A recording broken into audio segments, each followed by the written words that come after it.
All right, welcome in, everybody. It's time for another deep dive.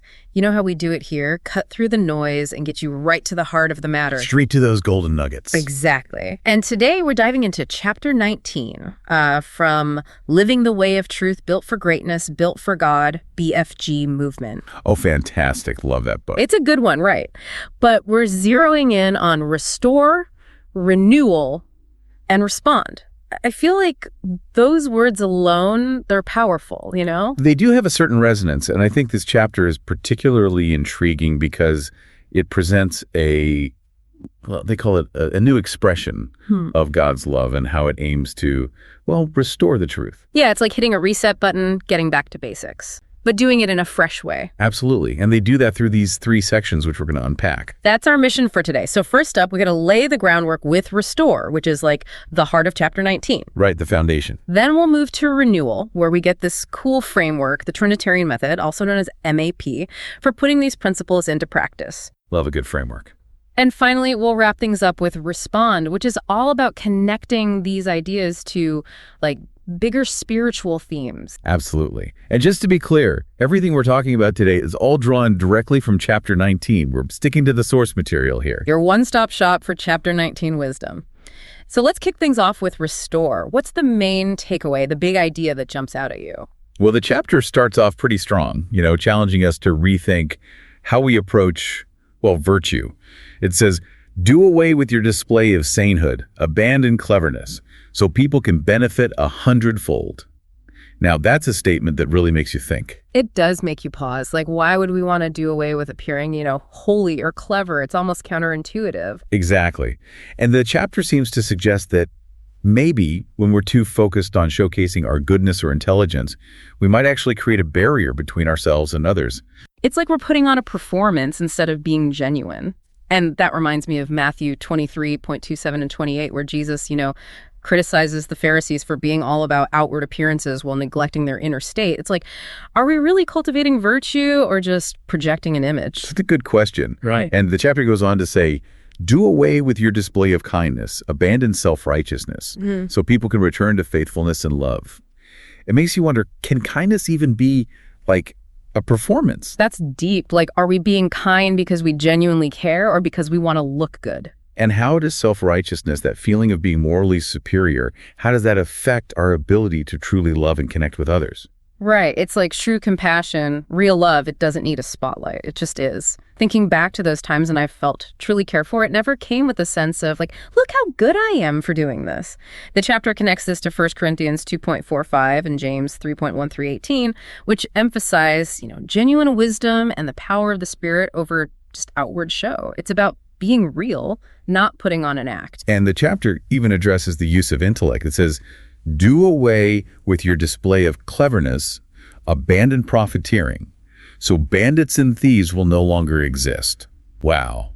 Connecting intellectual showmanship to societal problems. That's a bold statement. It's like when we use our intelligence solely for our own gain, especially at the expense of others, it can create a breeding ground for dishonesty and, all sorts of shady dealings. And they reference 1 Timothy 6.3-5, which talks about those who see godliness as a means to make money. Yeah, that's twisting something good into something, not so good. Misplaced priorities. The chapter doesn't just tell us what to avoid, it offers a positive path forward. Right. It's like, okay, now that you've cleared the clutter, let's build something beautiful. Exactly. And the first step, show your true nature and embrace simplicity. What are your thoughts on that? I love it. It's so freeing. It's like shed the masks, the pretense, the complications, and just be you. And it ties in perfectly with the Christian emphasis on humility. They even reference Philippians 2.3-8, which, beautifully illustrates Christ's example of humility. It's powerful stuff. Absolutely. And building on that inward focus, the next piece of advice is diminish selfishness and reduce desire. That's a tough one in today's world. It is. So why do you think reducing selfish desire is so key to living truthfully?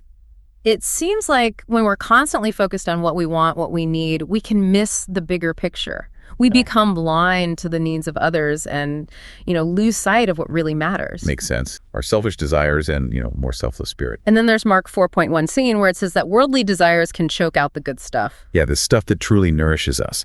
So, in essence, this restore section, it's all about shifting from outward appearances to inner transformation. Less show, more substance. Precisely. Yeah. Okay, so we've got restore down. Ready to move on to renewal and the Trinitarian method, that MAP framework. Let's do it. Break it down for us. So chapter 19 introduces this MAP mindset, aim, practice, as a way to achieve renewal. And what's really cool is they tie it to the Trinity.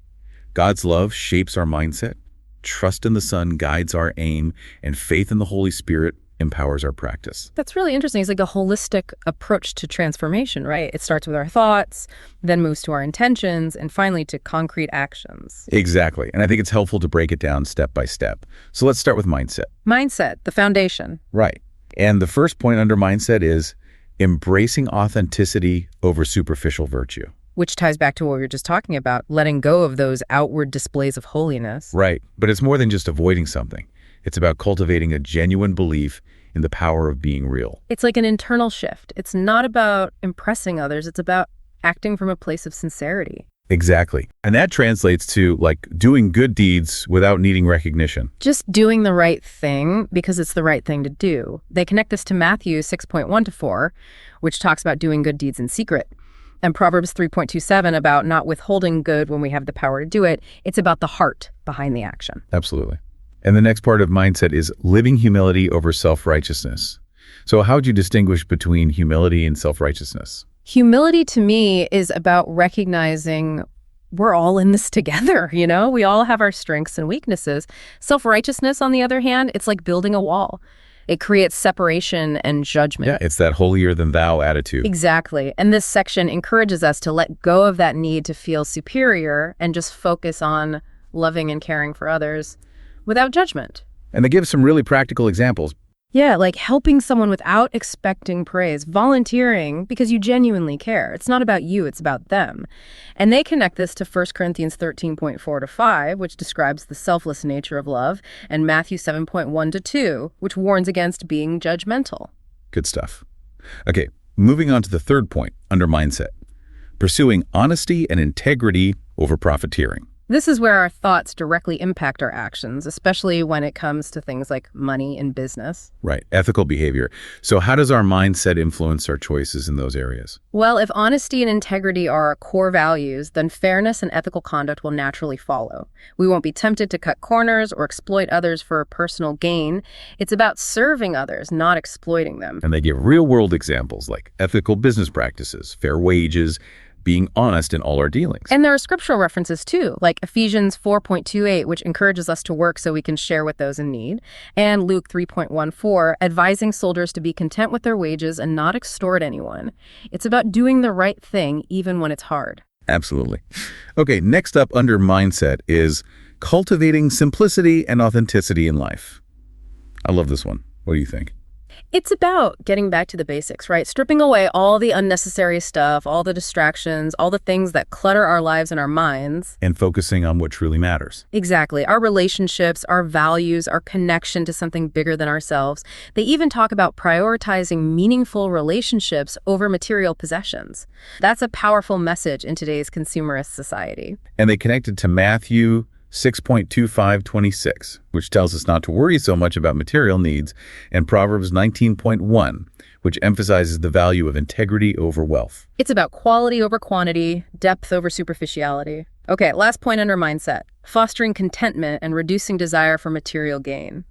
Contentment. In a world that's always telling us to want more, that's a challenging one. It is, but I think it comes down to gratitude, being thankful for what we have instead of always wanting more. It's about finding peace in the present moment. And they give some practical examples, like making a daily practice of gratitude and being mindful of our desires. Are they really serving us, or are they just keeping us on a hamster wheel? Right. And they tie this to Philippians 4.11-12, where Paul talks about learning to be content in all circumstances, and 1 Timothy 6.68, which emphasizes that godliness with contentment is great gain. Powerful stuff. So we've covered mindset.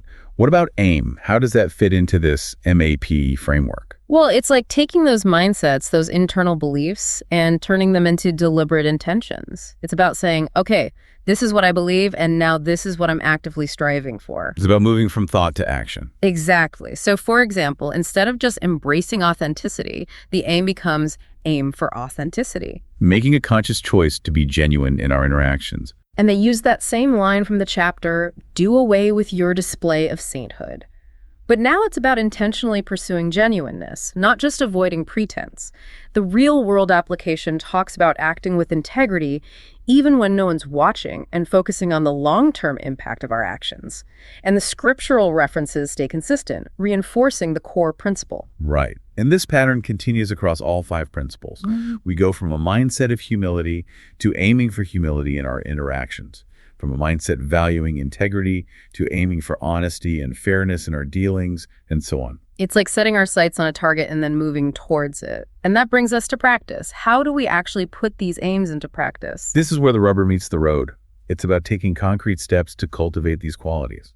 So, for authenticity and humility, the chapter suggests focusing on sincere actions, things that come from a place of genuine care and concern. They give some great examples, like doing acts of kindness quietly, helping those in need without drawing attention to ourselves. Leading by example, not seeking the limelight. And they ground this in scripture, referencing Matthew 6.1-4 about doing righteous acts in secret, and Philippians 2.3 about putting others' needs before our own. Exactly. And for love and faithfulness without self-righteousness, the practice is to show kindness and love without judgment or any sense of superiority. Like offering unwavering support to friends and family, extending a helping hand simply because it's the right thing to do, not for personal gain or recognition. And for integrity and fairness in all dealings, the chapter encourages us to commit to ethical conduct in all areas of our lives. No cutting corners, no shady business practices, always choosing honesty even when it's tough. Right.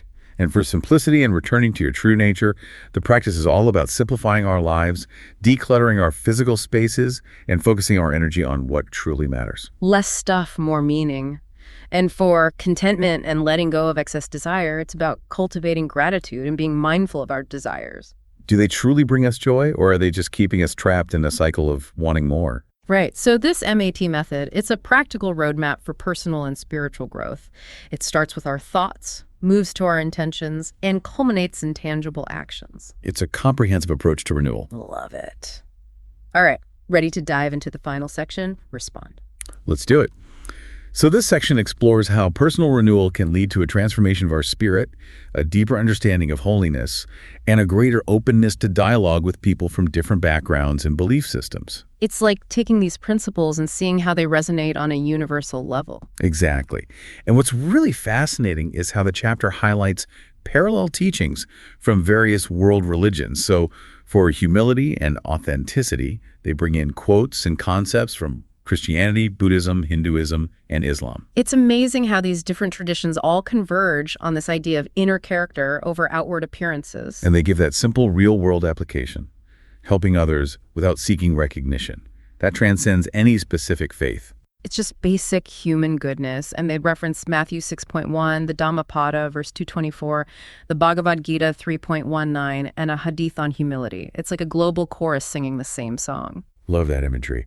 And it's the same with compassion and faithfulness. They find echoes of this in Matthew 22.39 about loving your neighbor, the Metta Sutta in Buddhism, which is all about universal loving kindness, the Bhagavad Gita's teachings on love, and verses from the Quran emphasizing mercy and compassion. It's like a universal call to love, and the real-world application of practicing unconditional love and empathy, that's something we can all get behind. Absolutely. And there's integrity and honesty. Yeah, that's a big one. And they bring in teachings from Exodus in the Old Testament, the Dhammapada, the Bhagavad Gita, and the Quran, all condemning dishonesty and emphasizing the importance of truthfulness for a just society. And the real-world application is simple but powerful, upholding ethical standards in all areas of our lives. It's about walking the walk, not just talking the talk. Exactly. And for simplicity and detachment from materialism, they find common ground in Matthew 6.19-21 about storing up treasures in heaven, the Dhammapada's teachings on wisdom, the Bhagavad Gita's emphasis on letting go of desires, and the Quran's guidance on righteous living. It's a reminder that true wealth isn't about material possessions and the practical application, decluttering our lives and being mindful consumers. Love it. And finally, contentment and trust in divine providence. That sense of peace that comes from letting go of our desires and trusting in something bigger than ourselves. And they find this theme echoed in 1 Timothy, the Dhammapada, the Bhagavad Gita, and the Quran. The real-world practice is cultivating gratitude and being aware of our desires. It's powerful stuff. And to top it all off, they end this section with a quote from St. Thomas Aquinas. Truth cannot contradict truth. What a powerful way to drive home the point that there's an underlying unity to truth. It's like, even though different traditions might express it in different ways, there's a core truth that connects us all. And that opens the door to dialogue and understanding. Exactly. So to wrap up our deep dive into Chapter 19, we've explored the importance of inner transformation over outward appearances. We've unpacked the MAP method mindset, AIM, practice as a practical guide for embodying these principles. And we've seen how these ideas resonate across different spiritual traditions. It's a lot to take in, but it's all about connecting with our true selves and living a more authentic and meaningful life. Couldn't have said it better myself. And on that note, here's a final thought for you to ponder. How might shifting your focus from how you appear to others to the sincerity of your inner intentions change your daily interactions? And how might embracing simplicity and reducing those constant desires lead to greater inner peace and contentment? Those are some big questions to chew on, but that's what we're all about here at The Deep Dive, giving you the tools to explore these ideas and find your own answers. And don't forget, all of this is from Living the Way of Truth, Built for Greatness, Built for God, BFG movement. Chapter 19, to be precise. Well, that's all the time we have for today. Thanks for joining us on this deep dive. Until next time. See you then.